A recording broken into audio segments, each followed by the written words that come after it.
Legenda Kota Semarang, asal-usul nama dan kisah Raden Pandan Arang. Di sebuah wilayah di pesisir utara Pulau Jawa, terdapat sebuah kota yang kini dikenal sebagai Semarang.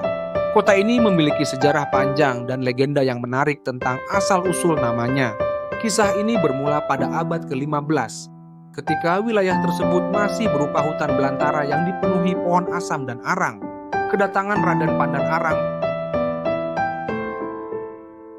Pada masa itu hiduplah seorang ulama dan saudagar kaya bernama Raden Pandan Arang. Ia berasal dari Kesultanan Demak dan dikenal sebagai seorang yang bijaksana serta dermawan. Suatu hari ia mendapat petunjuk melalui mimpinya untuk pergi ke arah barat dan membuka pemukiman baru.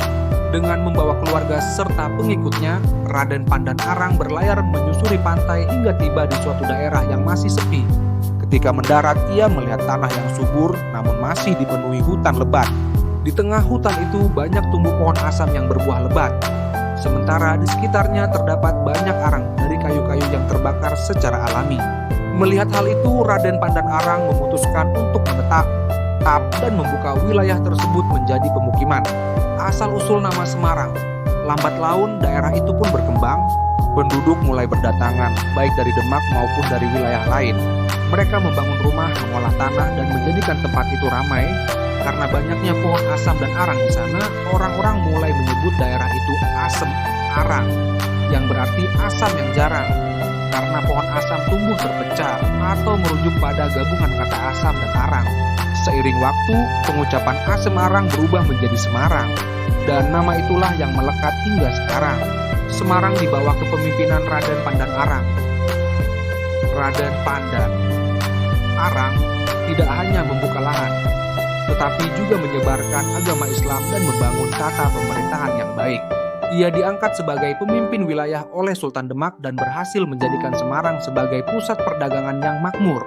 Suatu ketika, terjadi wabah penyakit yang menyerang penduduk.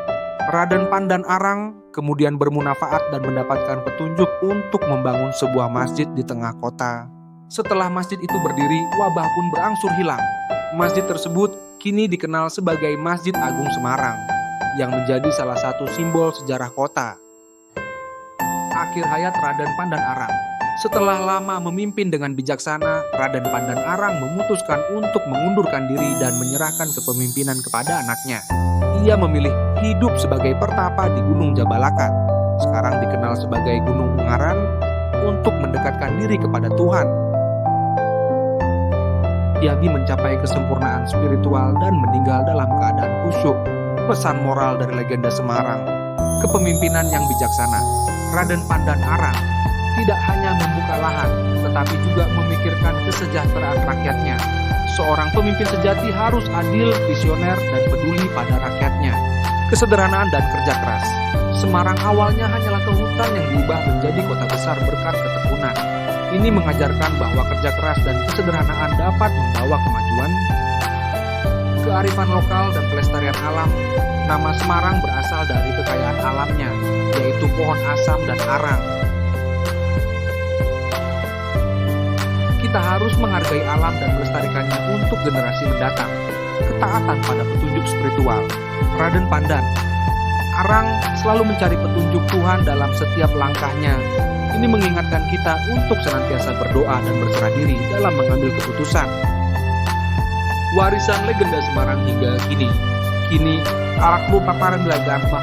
Kini, Semarang telah berkembang menjadi kota metropolitan. Tetapi kisah Raden Pandan Arang tetap hidup dalam budaya masyarakat.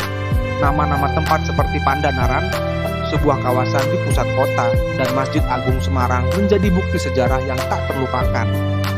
Setiap tahun, masyarakat Semarang merayakan tradisi dan festival budaya yang terinspirasi dari legenda ini sebagai bentuk penghormatan kepada pendiri kota mereka